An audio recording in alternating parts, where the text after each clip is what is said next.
ఏమాత్రం అనుమానం లేదు. భారతదేశం ప్రపంచంలో అగ్రస్థానానికి వెళ్తాం. నెంబర్ 1 కానీ నెంబర్ 2 కానీ ఉంటాం.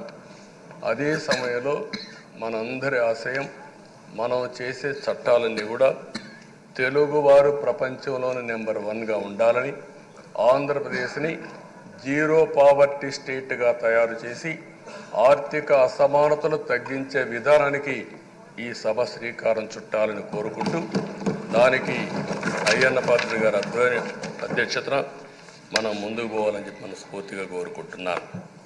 ఇంకొక పక్క ఈరోజు మీరందరూ కూడా గుర్తుపెట్టుకోవాల్సింది, ఈ సభలో దూషణలు, వెకిలి చేష్టలు అవి కాకుండా ఉందాతనంతో ప్రతి ఒక్కరం కూడా ముందుకు పోయే విధంగా కార్యక్రమాన్ని తీసుకుపోవాల్సిందిగా నేను కోరుతున్నాను. 16 సభలు మనం చూసాం.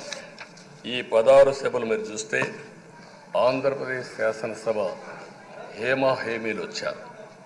అందులో టంగుటూరి ప్రకాశం పంతులు, ఎన్జి రంగా, నీలం సంజీవరెడ్డి, బెజవాడ గోపాల్ రెడ్డి, తెన్నేటి విశ్వనాథం, గౌత లచ్చన్న, పివిజి రాజు, పుచ్చలపల్లి సుందరయ్య, అయ్యదేవర కాళేశ్వరరావు, చండ్ర పుల్లారెడ్డి, వావిలాలు గోపాలకృష్ణయ్య, మోటూరి హనుమంతరావు, గుంటూరి బాపనయ్య, కాకాని వెంకటరత్నం లాంటి ఉద్దండులందరూ వచ్చారు.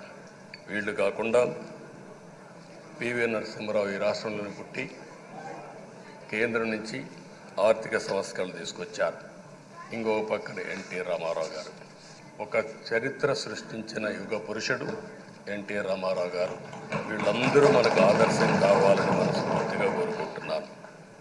అందుకని ఈరోజు ఒక పక్కన చూస్తే చట్టసభల విలువ తెలిసిన వ్యక్తి అయ్యన్న పాత్రుడు గారు. అనేక సందర్భాల్లో ఒక్కోసారి ఆవేశాలు మెంబర్లో వచ్చాయి. అవన్నిట్లో మీరు కూడా భాగస్వాములుగా ఉన్నారు. కానీ ఈరోజు నేను కోరుకునేది